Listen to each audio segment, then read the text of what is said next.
One of the cases that I have covered more closely than anything else in my entire career is the Idaho murders.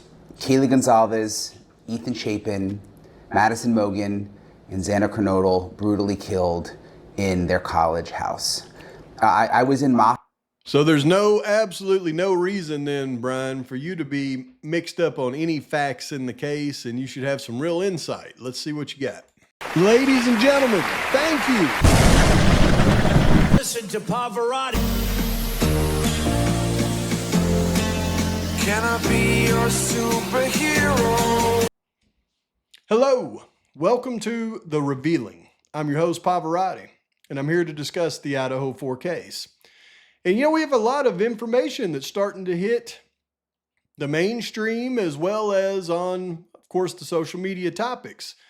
And as I go through and I try to pay attention to as much as I can, and by the way, I bought this book. I'm going to read every page of it. Haven't read it yet. Can't read it on open internet because of copyright laws, but I am going to go through and me and the members are going to read this thing together because there's got to be some information in there that's accurate that we haven't got yet. The main thing that I'm trying to determine, though, in this case is who can we trust? Who can we trust in this case? And there were certain folks that I thought we could trust that now I'm not even so sure that they're trustworthy, and I'll explain in detail by the end of this one. We're going to go through in this one because some conversation has been stirred out there, and we're going to start with Brian Entin, and we're going to absolutely just demolish his thinking and his reporting, of course, because that's what we have to do because it is egregious. But as we do that, we're going to listen, and we're going to listen for some things that may give us some insight into some things. Because as I read articles and I watch interviews, I keep hearing these little statements, these little nuggets that I get here and there. And when I really listen close to these nuggets, I think a little bit deeper than most people, and I begin to have questions. And some of the questions that I'm beginning to have is, who can we trust? And when I say that specifically, I mean, who can we trust? Can we trust law enforcement, the prosecution? Absolutely not. I'm just going to say that definitively.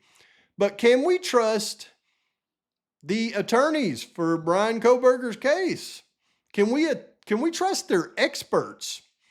That is something that I'm starting to have a little bit of doubt about, because as we've all seen, or maybe you haven't seen, there's I believe it was yesterday, Ann Taylor and Elisa Massoth was given a closed lecture in a conference to attorneys up there in Idaho discussing what people could have learned from the Kohberger case. Now, they had all the attorneys in there sign NDA, non-disclosure agreement. So if they go out of there and they tell other people what was said and it gets out, then they can be sued. So that probably won't happen. So we're just left in the dark, like so many things in this case. What could they be in there discussing? And then I start to really listen to things that are said and some of the things that have come out in interviews about this new book. And I begin to wonder, who can we trust? And there's some things that are being said about Brent Turvey that makes me think, well, wait a minute. Can we trust Brent Turvey? Or can we trust Brent Turvey and not trust Ann Taylor? Because it seems to me like, based on what I've heard, there seemed to have been some distrust between the two. And that's something that I'm going to dive in deep on in this one. But first, we're going to listen to a little bit of that Brian Entin show that he did yesterday, and I'm going to give you my feedback on that one for you. Hold on to your hats, folks. I really, really appreciate it. Please click to subscribe. I really appreciate all of your support with my channel.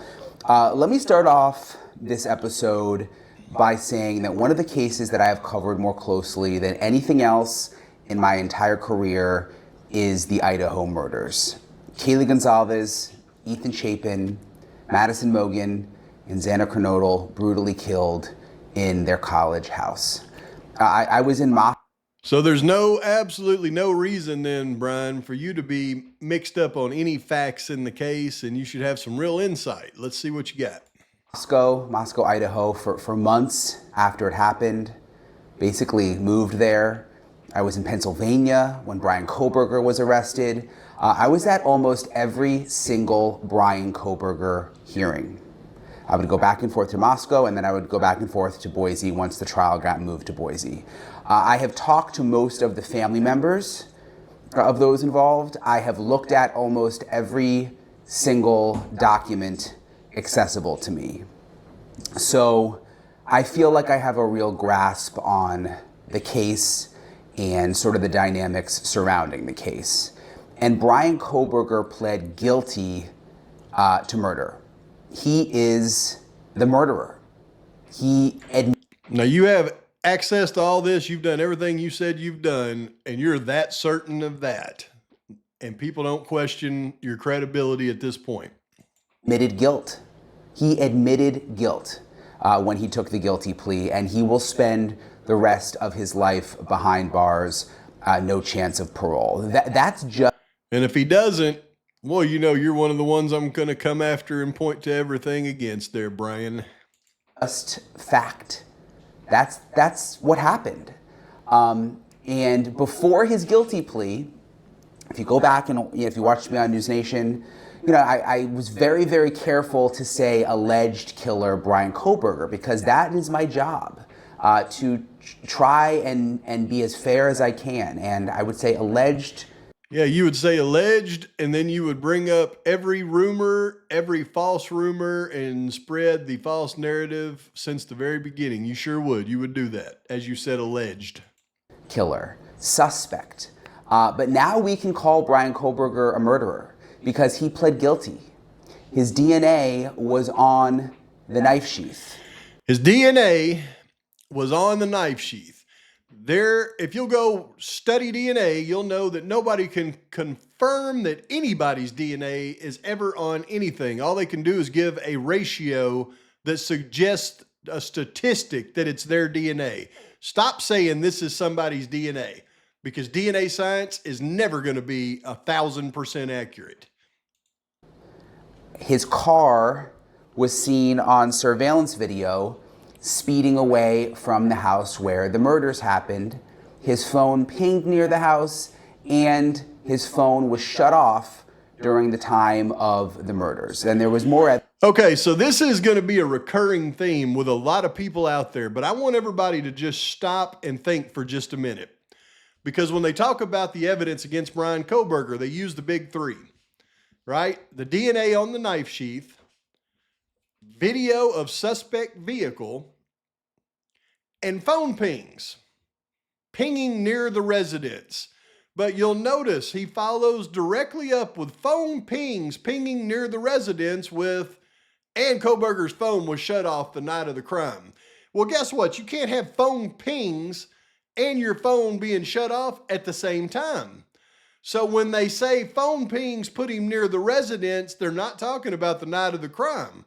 And that's how they play on words to try to paint this three-pronged picture of guilt. We already know that with the vehicle, we have destroyed it in 4 different instances that it can't be Brian Kohberger's car. We know that his phone, if it wasn't reporting to the network from 2:54 until 4:48, then there's no pings of Brian Kohberger anywhere near this residence. So where are these pings he's talking about? Oh, well, those pings are associated to prior trips that we now know they weren't even going to go into detail about. So that's the kind of stuff that drives me insane about these guilt pushers. They falsify the evidence and they manipulate the situation around the evidence to make it look like there's evidence when there's not. And he should know better because of what he just said that he's gone through in this entire case. Brian. Evidence, but those are sort of the key things that stand out to me.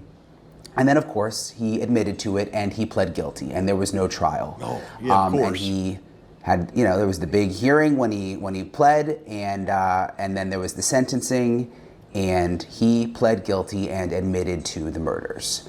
So I know a lot of that goes without saying, but I just kind of wanted to set up this episode saying that, because there is a new book coming out next week called Broken Plea, and it attempts to dismantle the evidence and make the case that either Brian Kohberger didn't do it or that Brian Kohberger had an accomplice. And police have said repeatedly that there was no accomplice.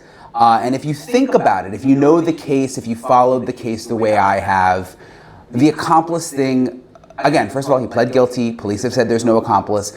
But even if you just think about it outside of that, it just doesn't make a lot of sense, because who would his accomplice be? Brian Kohberger had no friends. No one seemed to really like Brian Kohberger besides his family. You see, this is how they always justify a single crime and any aspect of accomplice. Do you see how Brian Entin is setting this up? He's setting this up very specifically. He's going through and he's saying law enforcement says Brian Kohberger did it. Brian Kohberger accepted the plea. Brian Kohberger is the guilty party. Now, when you start to think about a second perp in the crime, Brian Kohberger would have to have an accomplice. But we know that Brian Kohberger didn't have any friends. So to think Brian Kohberger would have an accomplice with no friends and nobody liked him, that is ridiculous. And that is the way that these mainstream minions always, and the morons, he's actually a mainstream moron, but they always set this thing up. Instead of looking at evidence in the case of multiple perpetrators, multiple crime scene samples that lead to multiple assailants, he will always start it out with Kohberger's guilty. Now we're going to discount all the evidence in the case because can you imagine Kohberger having a friend that helped him do it? This is their circular reasoning, and this is what keeps the masses out there asleep. I've talked to the investigators who went through his cell phone, and he was close to no one except his family. He basically texted no one except his family. He was close to his family, and he was close to his dog. So the idea of some secret accomplice, someone that he was close to enough and communicating enough with that they would be able to work together on these murders, it just doesn't make sense to me. And again, police have repeatedly said that Kohberger acted alone. So, one thing I've got to point out, because all of these so-called experts in their psychology, when they think of the psychology of the assailant in the Idaho case and how Kohberger was fitting this psychology.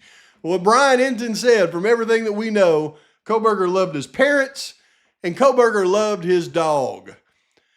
When, I ask you, when has there ever been a case of a serial type unaliver that loved his parents? They always have issues with their mother or father, right? They always do. It's a given. But also loved his dog. Even to this day, we have always, everybody has known that when you look into the background of serial type unalivers, cruelty to animals is always the biggest red flag. The following day, small clues would start surfacing, revealing additional victims going as far back as 4 decades, eventually leading to one of the longest active serial Unalivers in Florida's history. Decades earlier, in 1976, Wolf was convicted of a homicide in Boise, Idaho. At 15 years old, he and 3 others murdered a 78-year-old man named Enrico Flori, a robbery-motivated killing that landed him 15 years in prison. The case gained nationwide attention when, in 1977, Stephen escaped from the Ada County Jail, sawing through a bar on the 4th floor and climbing down using bedsheets and conduit. He remained on the run for 6 days before being recaptured. As Pitcher digs deeper, they uncover even more disturbing details: a prior diagnosis of psychopathy, a history of animal cruelty, and long-term drug use, raising the question of whether he should ever have been released.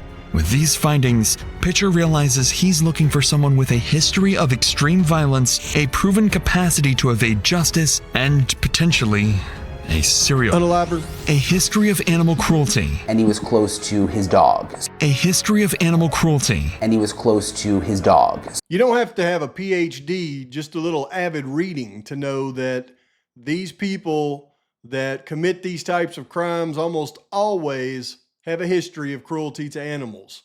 So when you see a case like this, where all of the experts out there ignore all of the known science in psychopathy as it relates to cruelty to animals, then you know that they're not being genuine when they give their interpretation of the facts of this case, in my humble opinion.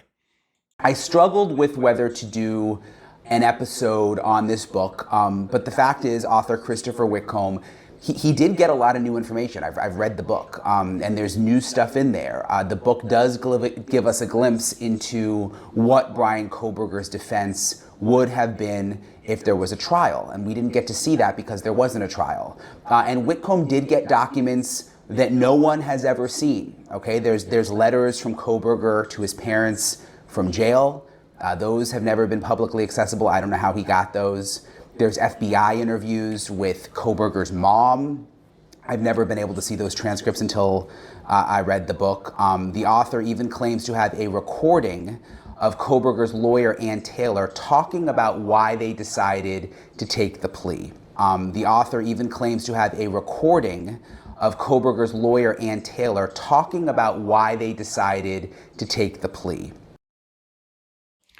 So as I started listening to this interview, or this, whatever this is, with Brian Entin, and I heard that statement, that's where I stopped it. And that's where I'm stopping it today. We may pick up more on this later. But I know I read a article to you, maybe it was yesterday in a video or the day before, where I was going through, it was a Fox News article with Whitcomb. And one of the things that he said was reasons why that Brent Turvey thought that it was a mental health thing with Brian Kohberger, why he pled guilty, why he decided to take the plea deal, and the fact that Brian Kohberger shouldn't have done it because he didn't have all the information, and he couldn't understand all the information in the case against him. And I thought, man, that's some pretty good insight right there. That gives us some real insight into why Kohberger took the plea deal. And also it's a slam dunk back in under post-conviction relief, because anytime it's mental health involved in accepting a plea deal, then that's the only right you cannot give up. If your mental health is not right as you accept the plea deal, those are grounds for overturning the plea deal under post-conviction relief, depending on the arguments around it, of course. But I didn't put two and two together. Something else in that article that I had a little bit of problem with, if you actually watch that video, was the fact that Brent Turvey said that the defense claims that this crime happened in less than 5 minutes. The prosecution said 15 minutes, but it was Brent Turvey's assertion that it was much longer because of other circumstances around it. And I thought, well, that sounds kind of strange. Is this a misquote? What does he mean the defense believes it's less than 5 minutes? Isn't he part of the defense? So it made me just kind of question things in the article. Was it not written right? Is that really what he said?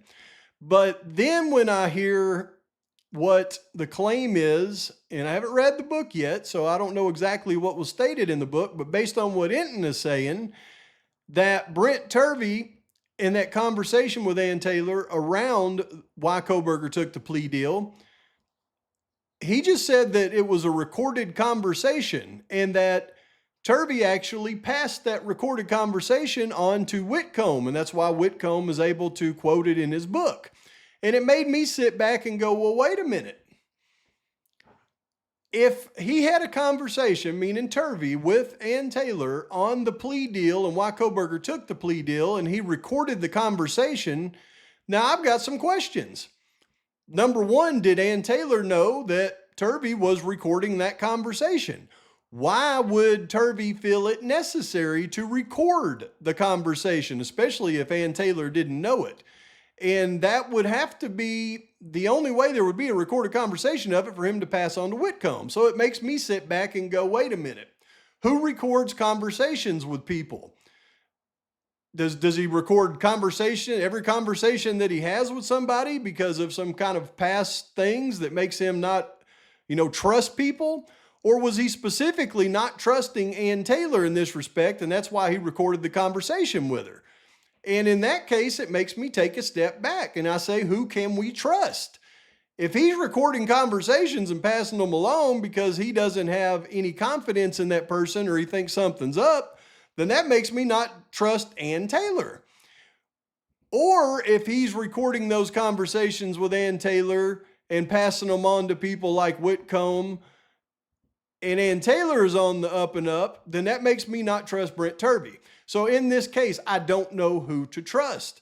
So I'm at the early stages of my distrust of all of these people, but there are a lot of red flags going on around them. So at this point in time, I don't think I can trust anybody in this scenario.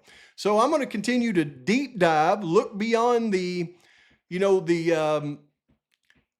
layers that are right in our face, look a little bit deeper and see if I can figure out who we can even trust in this whole matter. But please let me know your thoughts in the comments below, who you think we can trust. Based on what we've just discussed in this, I'm having trouble trusting anybody in this case at this point. Please like and subscribe to this channel. Post your comments, your thoughts, your criticisms, and until next time, Pavarotti's out.